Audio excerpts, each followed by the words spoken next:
꼰대라도 푸근한 꼰대가 있고 그 못된 꼰대가 있습니다. 차라리 혼자 살겠습니다. 둘 다 파이터잖아. 내 싸움은 내가 잘해.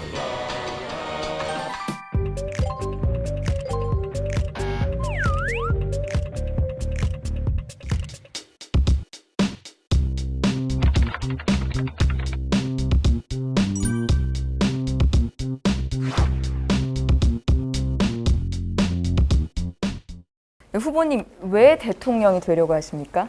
이 땅에서 많은 혜택을 받았습니다. 이제는 마지막으로 내 나라를 위해서 온몸을 다 바쳐서 그 혜택 전부를 돌려줘야 할 때라고 저는 생각합니다. 5년을 겪어보니까 정권 교체해야 된다는 의견이 국민적 욕구가 훨씬 강하고 또 당이 정상화됐습니다. 이제는 이기는 대선을 할 수 있겠다. 지지율이 굉장히 상승세인데 실제 피부로도 좀 느껴지십니까? 2030 세대들이 광주 송정리 갔을 때 KTX 타려고 있으니까 옆으로 와서 줄 서서 셀카를 찍고 하는 거 보니까 이 호남에서도 이게 변화가 있구나. 2030 남성들한테 굉장히 열광적인 지지를 받고 계시더라고요. 40까지. 우선 저는 거짓말 안 하죠. 직설적으로 이야기하죠. 빙빙 돌리지 않고 정직하고 솔직하게 이야기하죠. 그게 이제 그분들한테는 자기들의 코드하고 맞으니까. 그분들이 아니었으면 제가 지금까지 왔겠습니까? 2030 여성들은 아직 조금 망설이는 것 같아요. 5년 전 대선 때 드루킹이 저한테 뒤집어 씌운 발정 프레임입니다. 제 하숙집에서 일어났던 일을 적은 건데 마치 그 드루킹이 그 당시에 제가 한 것처럼 덮어 씌워놨기 때문에 아직 젊은 여성층에서는 아직 그게 잘못 프레임에 짜져 있다. 그런 생각을 늘 하고 있습니다. 최대 걸림돌은 뭘까요? 60대 이상 장년층들을 설득하는 일입니다. 그분들이 사실 정권 교체의 유일한 대안은 윤석열 후보로 봤는데 지금 그게 이제 분위기가 바뀌었는데도 아직도 2달 전에 그 상황을 기억하고 계시거든요. 그래서 그 기억력이 잘못됐다는 것을 좀 말씀드리는 그 절차가 좀 남아 있습니다. 잠시 쉬어가는 코너로 내가 여성이라면 이재명, 윤석열, 유승민, 원희룡 후보 중에 누구와 결혼하겠다? 글쎄요. 그 대답을 하기가 참 곤란하네요. 네 사람 다 마음에 안 들어요. 그 네 사람하고 결혼하기보다는 차라리 혼자 살겠습니다. 오늘 하루 내 영혼이 이 사람 몸에 들어가서 내 마음대로 할 수 있다면 북한 김정은 위원장에 한번 들어가 봤으면 합니다. 바로 핵 폐기 지시하고 남북 평화회담을 하자 그런 제안을 제가 했으면 합니다. 북한과는 대화를 계속 이어가실 계획이신가요? 그렇습니다. 그러나 문재인 정부처럼 쇼는 하지 않겠습니다. 문재인 대통령이 5년 동안 한 거는 대북 평화 쇼밖에 없었습니다. 홍준표는 그런 쇼는 절대 하지 않습니다. 결과가 없고 실리가 없는 남북회담은 안 할 겁니다. 가장 마음에 드는 공약 뭐가 있을까요?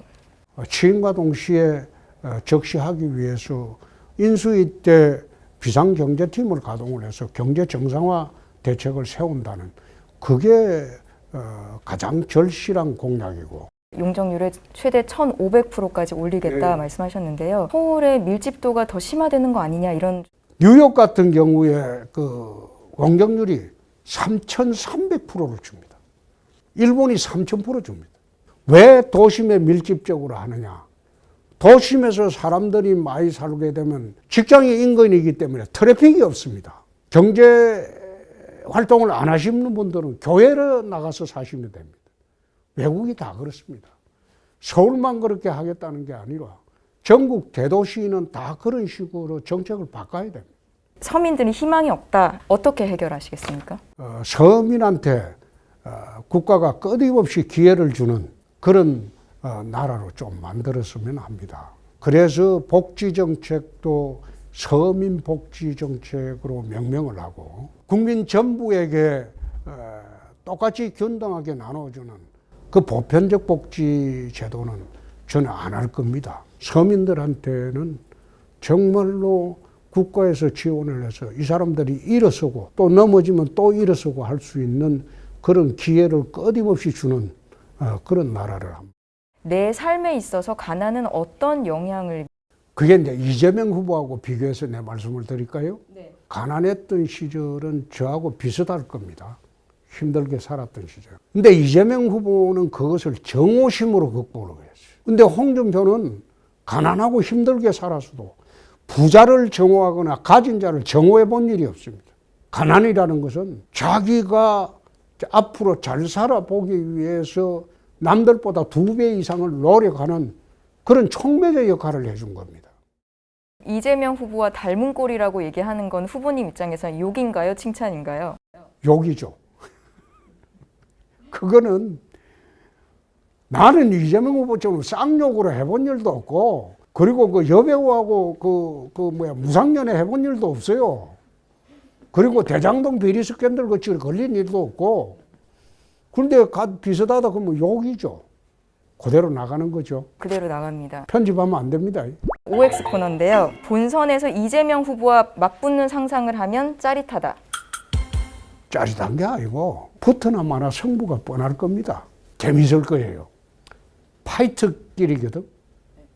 둘 다 파이터잖아요. 근데 싸움은 내가 잘해요. 국민의힘은 홍준표가 있어서 행운이다.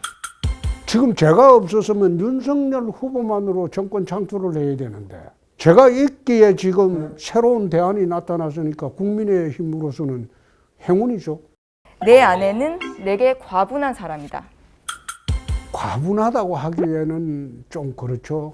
40년 동안 서로 죽이 잘 맞는 관계입니다. 나는 꼰대다. 나는 꼰대라고 이야기해도 거기에 대해서 저항감이 없습니다. 국민들이 그렇게 생각한다면 그게 맞는 거겠죠. 그런데 꼰대라도 푸근한 꼰대가 있고 그 못된 꼰대가 있습니다. 딱 지금 시점에서 3가지 소원을 들어준다면 뭘 말씀하시겠습니까? 저희 아버님이 좀 더 오래 사셨으면 하는 그 바람이 좀 있습니다. 그리고 두 번째, 저희 어머님이 편안하게 제가 모시지 못하고 가셨습니다. 그래서 좀 더 저희 가족들하고 오래 좀 사셨으면 합니다. 그리고 세 번째는 제가 좀 나이가 좀 더 젊어졌으면 참 좋겠습니다. 이제 사회활동할 수 있는 시간도 얼마 남지 않았다.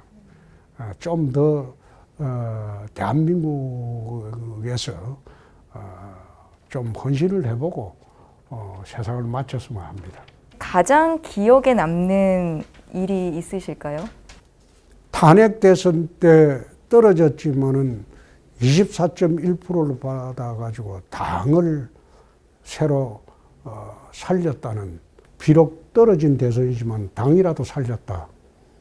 그때 가장 뿌듯했습니다. 가장 후회되거나 안타까웠던 일. 탄핵 대선을 끝나고 난 뒤에 당을 맡을 사람이 없다고 해서 매일같이 전화를 와서 할 수 없이 23일 만에 귀국을 했어요. 그때 당을 안 맡았어야 옳았습니다.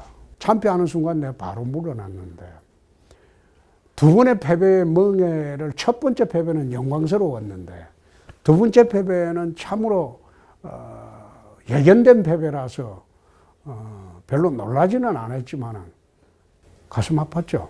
최종 후보가 된다면 원팀으로 정권 창출합시다. 만약에 최종 후보가 안 되셨다면 그거는 상상하기 어렵습니다.